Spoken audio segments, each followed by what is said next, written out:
Бұл жай түсі емес.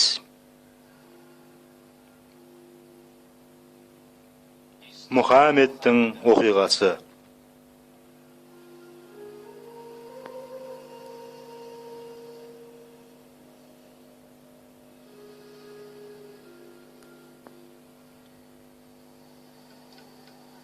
Бұл фильм шын мәнінде болып өткен оқиғаға құралған. Басым бөлігі тұп-тура дәлме-дәл сол қалпында баяндалған. Тек аз ғана елеусіз жайттар ғана фильмге енбей қалған.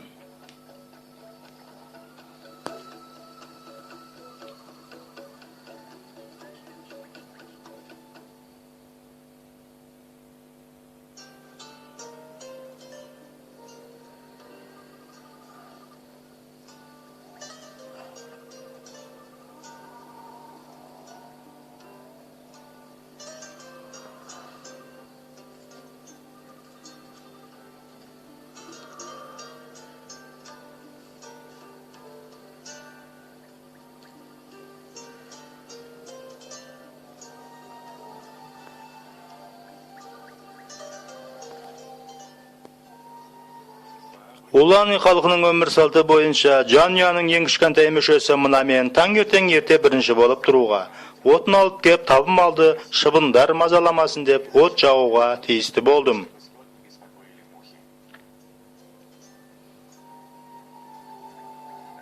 Сосын үйге келіп, әке-шешеммен сәлемдесуші едім. Үйден қауақтан жасалған ыдысты алып сиыр саууға барушы едім. Сиырларды сауып алғаннан кейін оларға бұзауларын босатып жіберуші едім. Осылардан соң балжайылымға баруға қамданатын едім. Өйткені біздің әдет ғұрпымызда жанұядағы әрбір еркек кіндік сиырларды бағуға тиіс деп есептейтін. Осыларды атқармаған бала пайдасыз болатын. Ал бұл менің міндетім еді.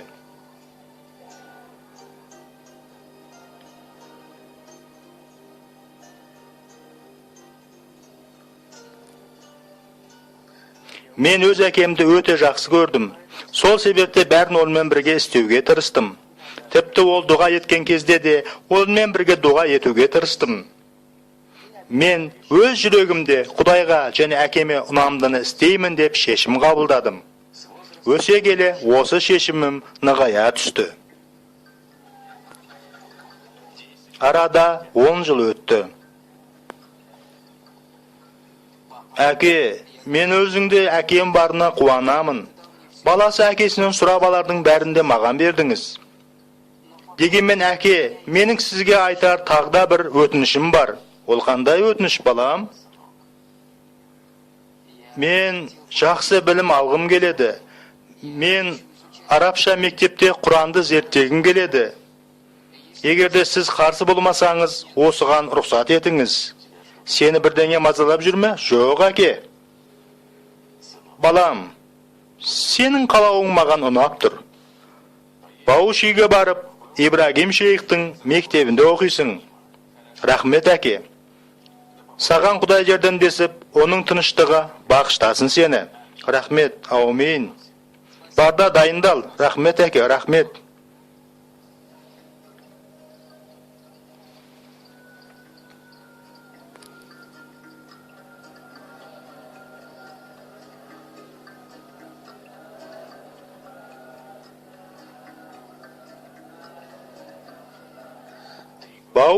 Баушиде 3 жылдай болдым. Ибрагим шейхтің мектебінде Құранды зерттедім. Мен ондағы жалғыз ғана оқушы емес едім. Менімен бірге оқығандар көп болды. Біз онда исламның негізгі принциптерін әрі практикада қолданыстарын оқып үйрендік.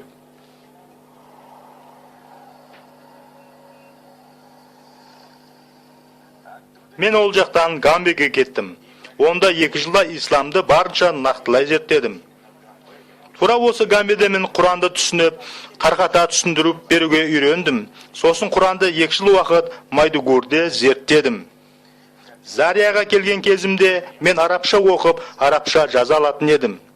Осы Зарияда исламды тағда 1 жыл зерттедім. Ол кезде менің жасым 22-де болатын. Сонан соң білімді тереңдету мақсатымен Сауд Арабиясына барудың амалын іздедім. Дәл сол уақыттарда әке мені үйге қайтуымды сұрапты. Сауд Арабиясында мектепте оқи алуым үшін ақша жиналғанша әкем мені үйде тұра тұрғанымды жөн көріпті.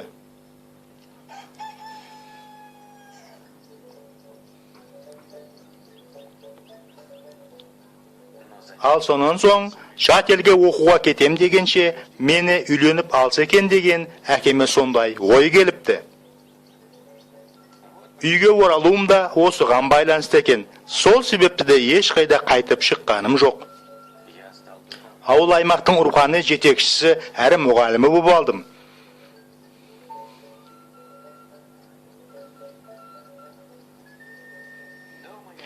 Үйімде бір жылдай тұрып, баяғыша сиырларды бағуға кірістім.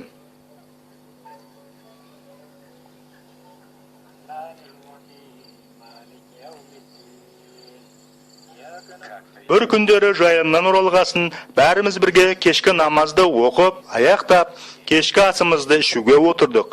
Ас үстінде әңгіме дүкен құрып, әкем осы уақытқа дейін үйленбегеніме өз алаңдаушылығын білдірді. Ал өзім болсам, үйленбестен бұрын Сауд Арабиясындағы ислам мектебін тәмамдап, ислам турасында тереңде білім алам деген сенімдедім. Өзіңмен атастырып қойған қалыңдығыңмен не болмақ? Онымен не істе дейсің маған? Әке, өзіңіз білесіз ғой, мен үйлену туралы ойланып жүргенім жоқ. Әрине, бірақ ер адамның үйленуі бұл Құдайдың еркі емес пе? Я, бұл оның еркі. Яғни, Құдайдың еркі екеніне күмәнің жоқ қой. Әрине, күмәнім жоқ, әке. Бірақ Құдайды барынша танып білгім келеді. Жүрегімнің қалауы осы. Бұл үшін мен сені айыптамаймын. Бірақ Сауд Арабиясы алыста, және де сенің анаң сені келмей қалама деп қорқып отыр. Ең тәуірі, бұл әңгімені таңертең жалғастырайық. Келсесің бе? Оның тыныштығы бағыштасын сені.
Осы түстен кейін таң атқанға дейін ұйықтай алмадым.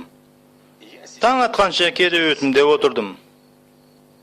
Алдымен осы түсім жайлы әкеме айтқым келді.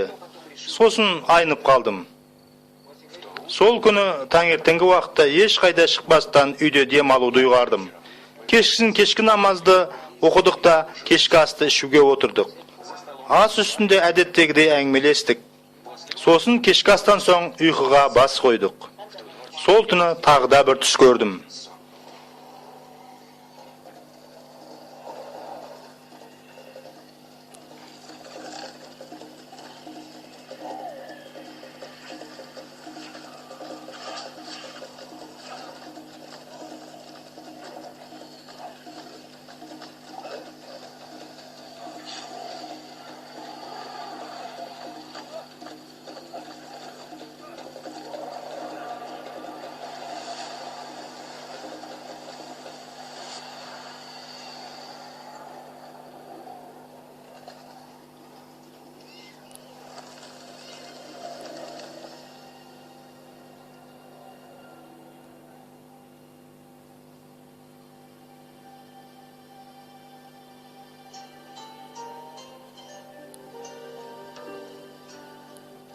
Балам, сен мұнда не істеп жүрсің? Мен білмеймін. Өзіңді үйге алып кетейін бе? Ya.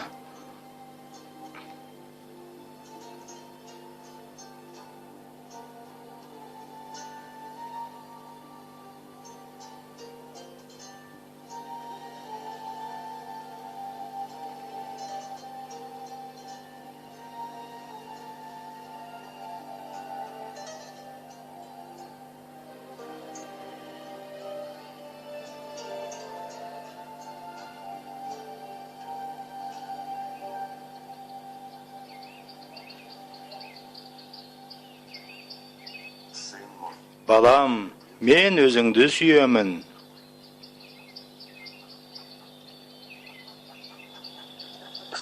Екінші көрген түсім анау айтқандай шошытып, алғаш көрген түсімдей қалтыратқан жоқ. Өзімді құтқарғысы кеп, бірдеңелерді түсіндірмек болған бұл кісі кім болды екен деп ойладым. Ендігі жерде бәрінде әкеме айтуға бел байладым. Таңертең әкеме көрген түсімді айтып бердім. Ал әкем бұған бірден көңіл бөлді. Жинал, емшіге барамыз.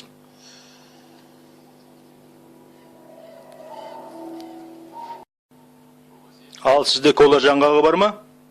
Я, бар, мінекей бірі.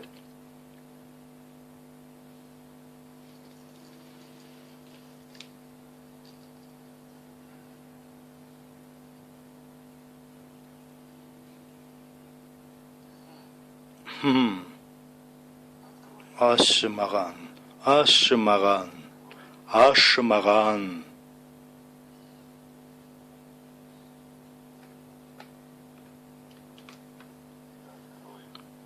Аш мынаны маған.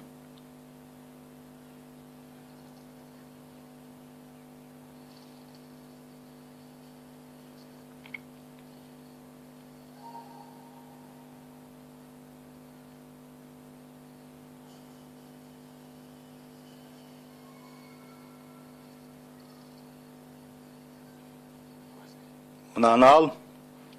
Сіздің баланы сиқыршы әйелдер емденіп алған. Мүмкін емес.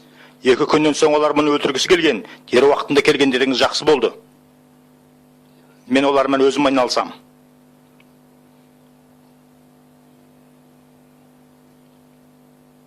Мынаны көріп тұрсыз ба? Көріп тұрмыз. Ұйықтардың алдында басын сүртіңіз осымен. Ал мынаны майдалаңыз.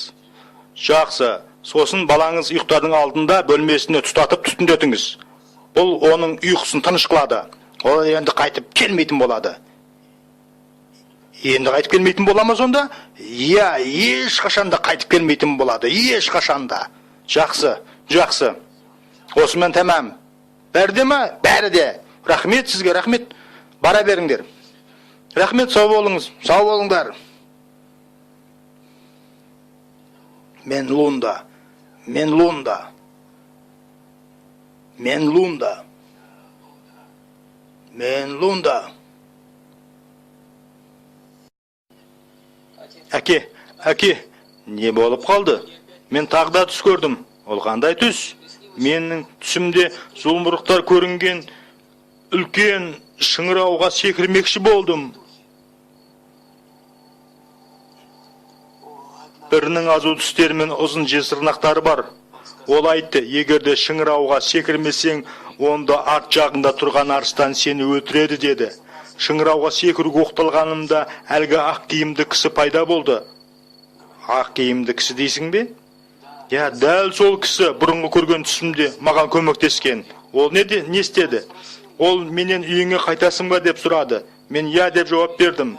Сосын ол менен көмектескенімді қалайсың ба деп сұрады.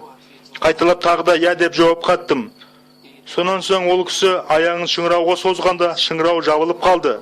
Содан кейін ол мен үйге әкеп тастады. Ал зұлымдықтар ше? Ол кісіні көргенде олар жоқ болып кетті.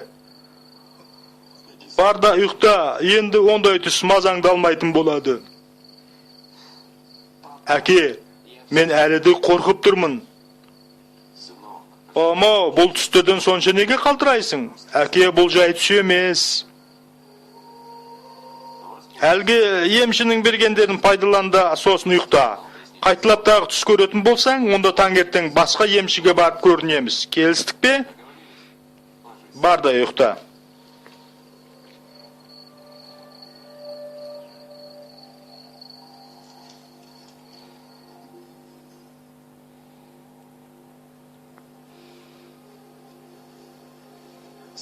Келесі түні мен тағы да түс көрдім.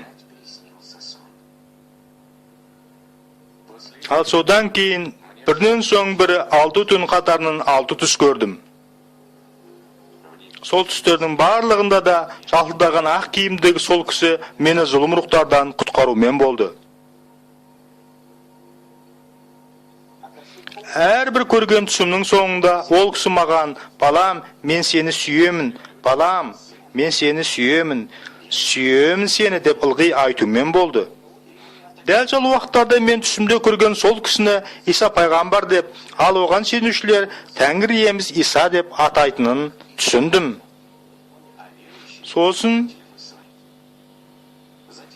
мен соңғы түсімді көрдім.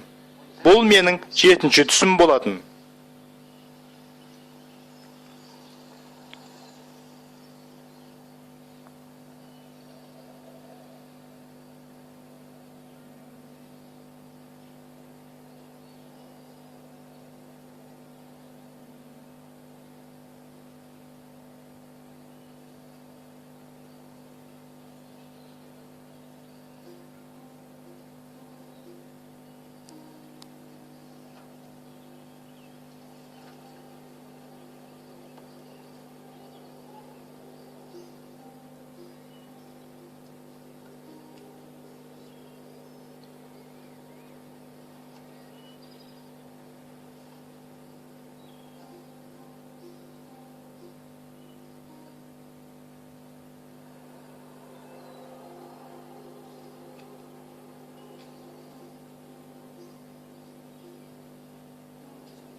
Балам, не жайында оқып отырсың?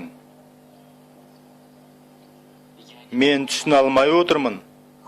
Өзіңе көмектескенімді қалайсың ба? Я, қалаймын, көмектесіңізші.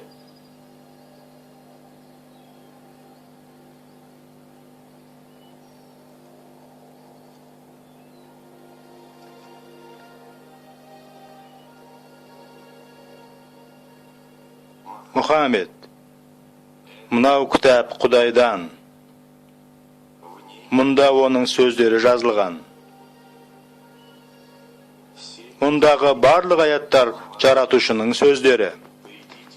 Қиналып қатты шаршап шалдыққандар, еңселерін тым ауыр жүк басқандар, менің қасыма келіңдер, бәрің жандарыңды мен рахатқа бөлеймін.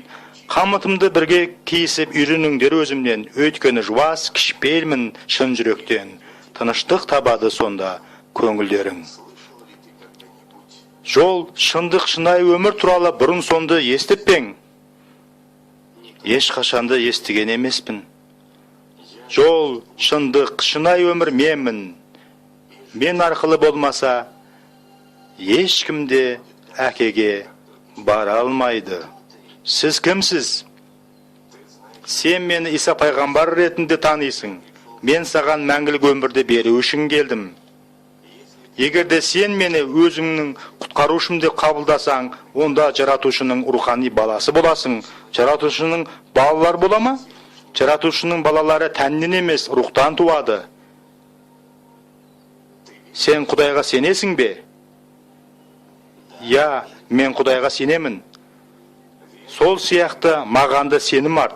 Күнәһар дүниеде қысымшылық көресіңдер, алайда қуаныңдар. Мен осы дүниені жеңіп шықтым. Сен мені қабылдайсың ба? Я, мен сізді қабылдаймын.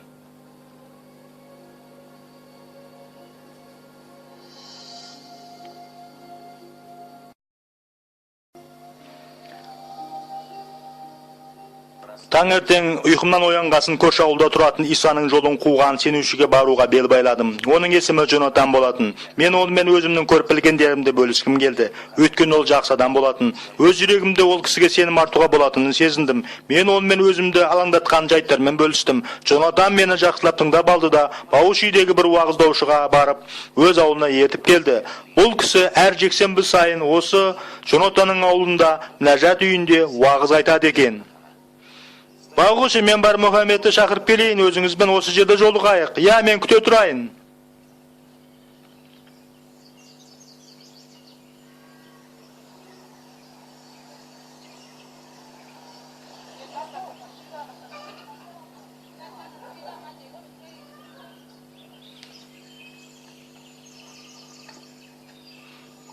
Қалайсыз? О, Джонатан, бір өзің бе? Ол қайда? Ол осында, мен Мұхаммедті ертіп келдім. Мұхаммед?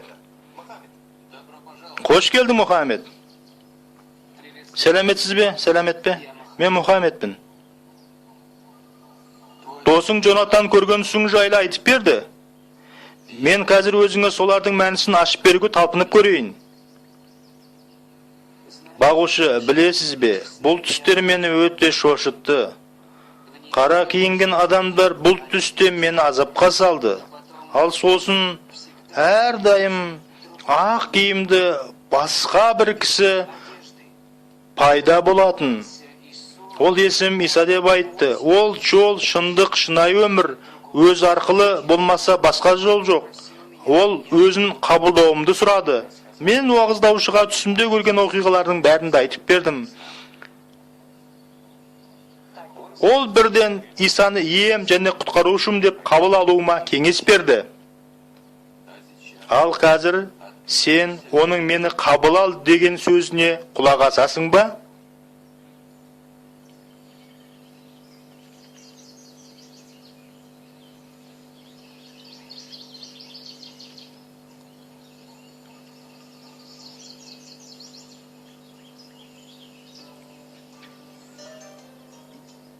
Егерде я десең, сен үшін тыныштықтың бастауы болар. Осы дұғада өзіңді жетелеуіме мүмкіндік бер. Мен Мұхаммед. Исаны қабылдаймын. Өзімнің тәңірем әрі құтқарушым деп. Ол мені қарапайым дұғада жетелей жөнелді. Мен өз күнәларым үшін тәубеме келдім. Мен Иса Мәсіхті қабылдадым. Ендігі ол менің құтқарушым болды. Көзімді ашып, бұрын сонда білмеген тыныштықпен қуанышқа кенелдім. Күтпеген жерден жүректегі дүрбелең мен қорқыныш атаулыдан арылдым. Оның орнын тыныштықпен қуаныш толтырды. Мен дегеннен өз өміріме Құдайдың мейірім шапағатын қабылдағанымды үйіме барып, әке-шешеммен бөлісуге Құдай рухы қозғау салғанын сезіндім. Өңіме түсінбе, менің балам Иса Мәсіхке сенуші? Менің мұсылман балам кәпір болғаны ма сонда? О, қалайық, оятындаршы ұйқымнан, мен мұнда отыра алмаймын енді.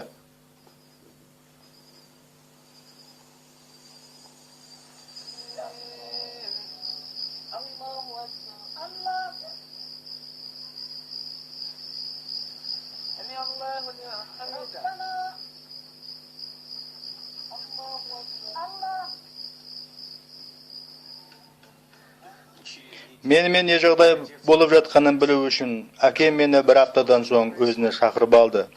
Өйткені ол менің мешітке бармай, киелі кітап оқып жүргенімді байқаса керек.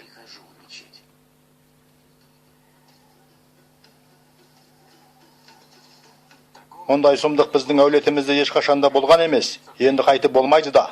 Ал қазір екінің бірін таңда. Не Иса Мәсіхтен бас тартасың, болмаса бұл үйге ешқашанда қайтып келмейтін боласың. Сіз менің әкемсіз. Мен сізді өте жақсы көремін, әрі сыйлаймын. Сізге жамандық істеймін деген ниетім ешқашанда болғанда емес.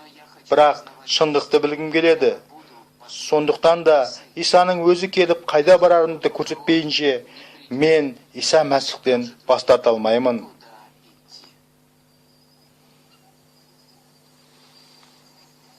Өз шешімімде нық екенімді байқаған әкем бар туыстарыма маған әулеттен аластатылған адам ретінде қарауымды сұрапты. Ey, sen kel munda. Осылай жалғасы ұзаққа созылды.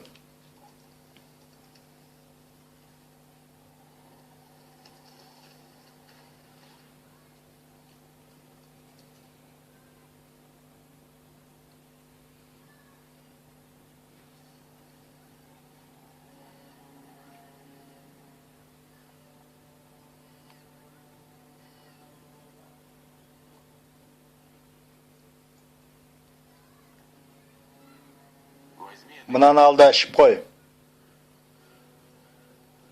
Маған ішуге ұсынып тұрсыз ба? Іш деген соң іш. Мен сізден бір нәрсе сұрауыма бола ма? Не сұрайын деп ең? Дұға етуіме мүмкіндік беріңіз. Жоқ.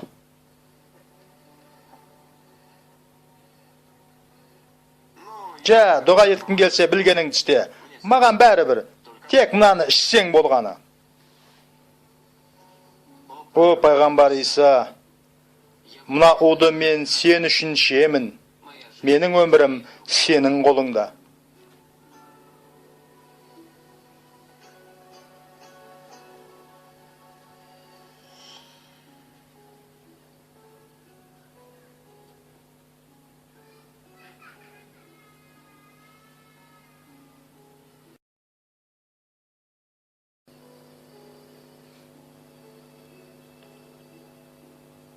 Барды орныңа жат.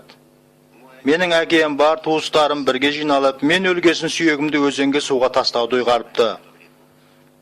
Оған қарап тұрыңдар. Бәрі менің өлгенімді күтті. Ал мен болсам бөліміме кірдім де ұйықтап қалдым. Ештеңе де болған жоқ. Тез арада ұйқымнан ояндым. Жүрегім айнып тысқа жүгіріп шықтым да бірдеңелерді құсып тастадым. Сосын бөліміме қайта оралып, ештеңе де болмағандай қайта ұйықтап қалдым. Өйткені менде бәрі жақсы болатын. Келесі күні таңертең ерте тұрдым да әкеме барып қайырлы таң деп сәлемдестім. Әкем мені көріп қапаланды. Ол мені өледі деп күткен еді. Ол бірден ислам қауымдастығына хат жазыпты. Хатында алған беттен қайтпастай өтініш білдіріп, мені өз сенімдеріне кіргізіп алған Исаға сенушілерді тұтқындауын сұрапты. Сонда бас судья үкім шығарыпты. Ең дұрысы мені ұстап алып, атып тастау керек депті. Мен қабылдаған шешімді бәріңізді білесіз ғой деп ойлаймын. Әкем сол күні кешкісін үйіне келгесін бар туыстарын жинап алып, таңертең мені үйден қуып жіберемін деп мәлімдепті. Сонымен қатар ол мынаған көз жеткізуді жөн санапты. Ол орман арқылы өткен кезде сенің сонда болғаныңды қалаймын. Әрі оны күтіп ал. Жақсы әке. Кет бұл үйден. Бар да өзің сияқтылармен бірге барып өмір сүр. Ал менің қасымда қайтып ешқашан да болмайсың. Кет бұл үйден. Кет! Бар! Шалбарың мен аяқ киіміңді шешіп тастап кет.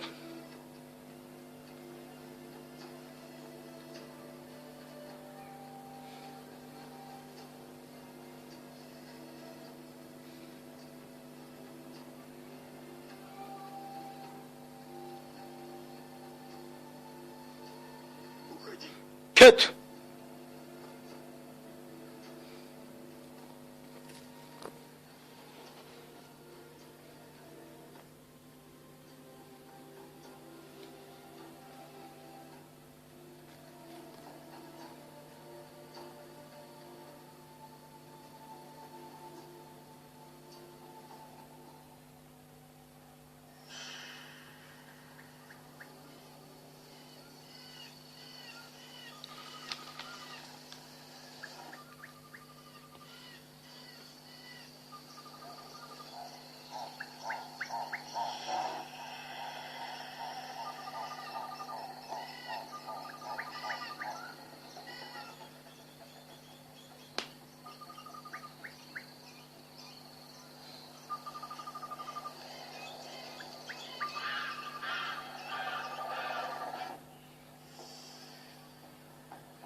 Kenet жанға батқан жарақаттан ыңырсыз жерге құладым.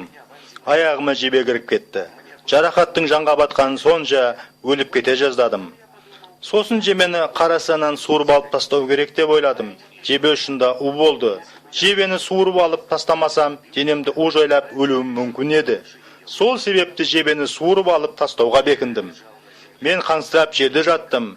Бірақ Құдай Джонатанның ауылынан өзінің қызметкерін жіберді.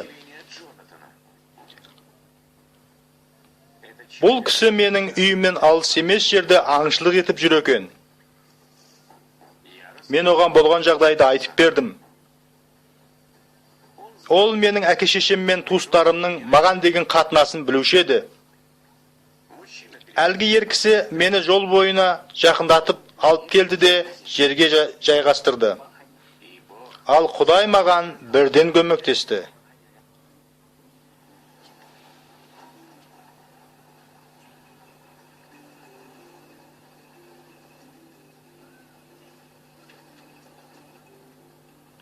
Ол көлігімен бір кісіні жіберіпті. Рилли деп аталатын клиникаға ол мені жеткізіп салды. Онда маған ота жасалды. Джонатанның ауылындағы сенушілер ақша жинап, менің емімнің ақысын төледі. Мен клиникада бір ай жаттым. Сауығып шыққаннан соң Джонатанның ауылында тұрдым. Мен онда 1,5 жыл тұрдым. Менің қайда тұрып жатқанымды біліп алған әкем шариатқа керекті жерлерге хабар беріпті.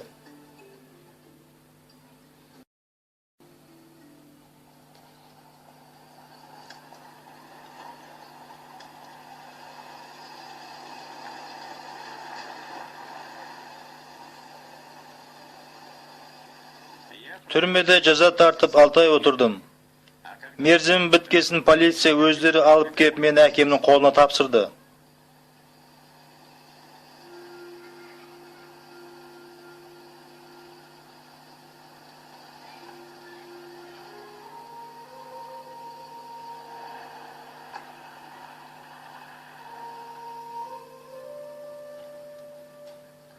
Туған үйіме мен қалай келдім, солай әкем бар туыстарын жинап маған аса қамқор болуға шақырыпты. Әкем осындай қатынас арқылы мен Иса Мәсіхке сенуді мүлдем ұмытып кетсін деп ойлапты. Одан бөлек әкем маған 100 сиыр беремін деп уәде етті. Әрі бір емес 3 айыл алуға жететін қалың мал төлеймін деп те айтып қалды. Ол маған өткенді ұмыту турасында кеңес берді. Қайта оралғалы 7 айдың ішінде табын сиыр бақтым. Туған туысқан бәрі орнына келді. Ендігі менімен ешқандай да мәселе болмайды деп ойлады. Бірақ жүрегімді Исаға деген сенім бірте-бірте өліп бара жатқанын сезіндім. Әке, шешем, туған туысқан мені Құдайдан ажыратуды көздегенде түсініп ұғынып жүрдім. Әрі өз басым әлі сенім турасынан нық мәлім етпегенімді де түсініп жүрдім. Кіре бер. Қайырлы таң, әке. Қайырлы таң. Мұнда отыр.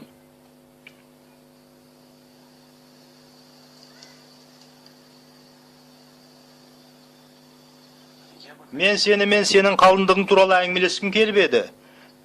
Мен ендігі не керектің бәрінде дайындап қойдым. Әке, мен үшін істеген бар жақсылығыңыз үшін сізге алғысымды айтам. Әке, маған бір көрсеткен көмегіңіз болсын. Өзіңізден бір нәрсе сұрағым келіп еді. Саған не керек еді? Айт, істейміз бәрін. Әке, тек өзіңізге ғана айтам. Бұл керектіні тек Иса Мәсіх қана бере алады. Иса береді де, мен бере алмайтын ол қандай нәрсе? Айтшы маған. Әке, сіз маған мәңгілік өмір бере алар ма едіңіз?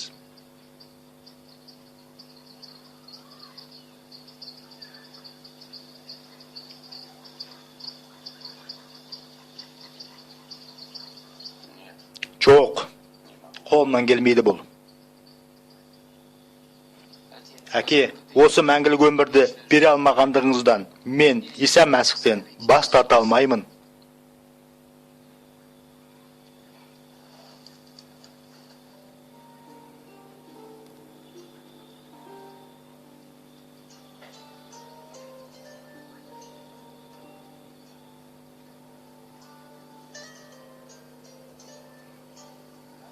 Мен әке үйінен кеттім де Жосиге барып тұрақтадым. Онда 2 жыл тұрдым. Мен жанұяммен де, туған туыстарыммен де араласып қатынаста болғым келмеді. Бірақ бір күндері әкемнің мені көргісі келгені туралы хабар жетті. Өйткені ол кісі ауырып ауруханаға түсіпті.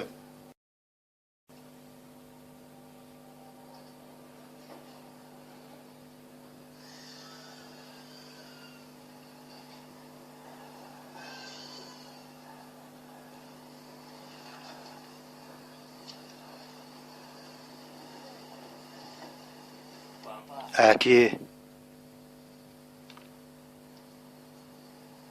балам, маған хабар жібердіңіз бе? Мені кешір, балам. Сізді кешіру, әке? Мен өзіңе қарсы дұрыс емес әрекеттер жасадым. Ал сен болсаң, бірде бір рет шағымданған емессің. Әке, мен өзіңізді баяғыда әлде қашан кешіріп қойғам. Бірақ мен өзіңнен ешқашанда кешірім сұраған емеспін ғой. Киелі кітап бізді кешірімді болуға үйретеді.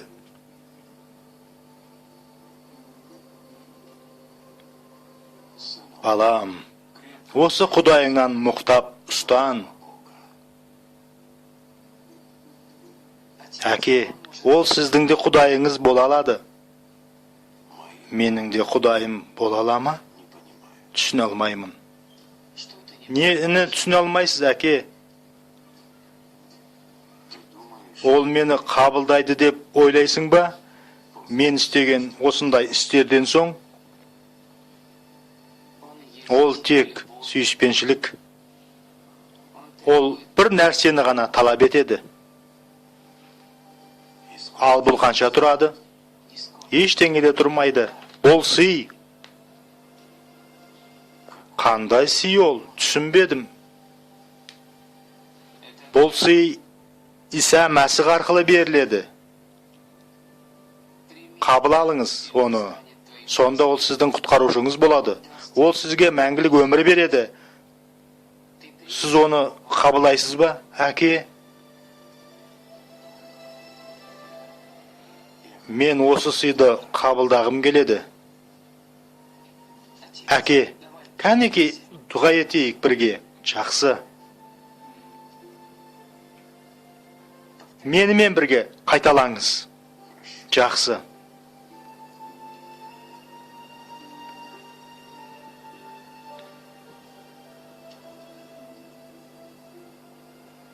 Иса, мен өзіңе келемін. О, Иса, мен өзіңе келемін. Өзіңе келемін, әрі менің күнәларымды кешірші деп өтінемін. Мен өзіңе келемін, әрі менің күнәларымды кешірші деп өтінемін. Менің Тәңірем, әрі құтқарушым болшы. Менің Тәңірем, әрі құтқарушым болғаныңды қалаймын. Аумин. Аумин.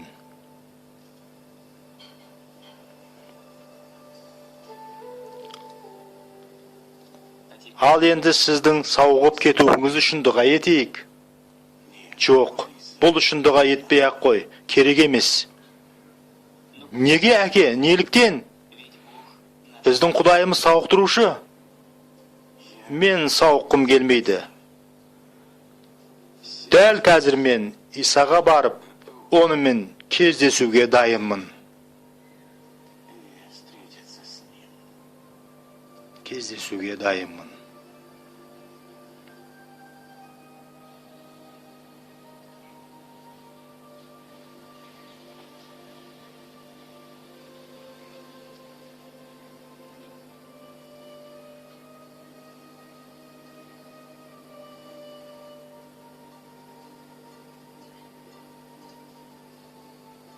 Әкем, біздің осы дұғамыздан кейін 3 сағат өткесін қайтыс болды.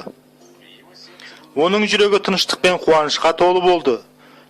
Өйткені әкем қайда бара жатқанын білді. Онда ол Исамен бірге болады. Біздің мәмілеге келуіміз өткен шақтың бар жарасын жазып кетті. Жаратушым бәрінде жуып өтті. Ал сіз менің тыңдаушым, күнәларыңыз үшін кешірім алуға дайынсыз ба? Құдай бұл жұбаныш Құдайы, үміттің Құдайы. Ол сенімді Құдай, шындық пен әділдіктің Құдайы. Жол, шындық, шынайы өмір Құдайы. Тек ол ғана арқылы мәңгілік өмірді иемденеміз. Оны қабыл алуға дайын болыңыз. Оның сіз үшін Тәңір иеңіз әрі құтқарушыңыз болуына мүмкіндік беріңіз. Тыңдаушым, дәл қазір сіз тәубеңізге келіп, оны Тәңір ием әрі құтқарушым деп қабылдауға дайынсыз ба? Ол күтеді сізді. Қазір оған бет бұрыңыз. Ол сіздің бар мұқтаждығыңызды толтырады. Ол сізді осы өмірде жеңімпаз етеді.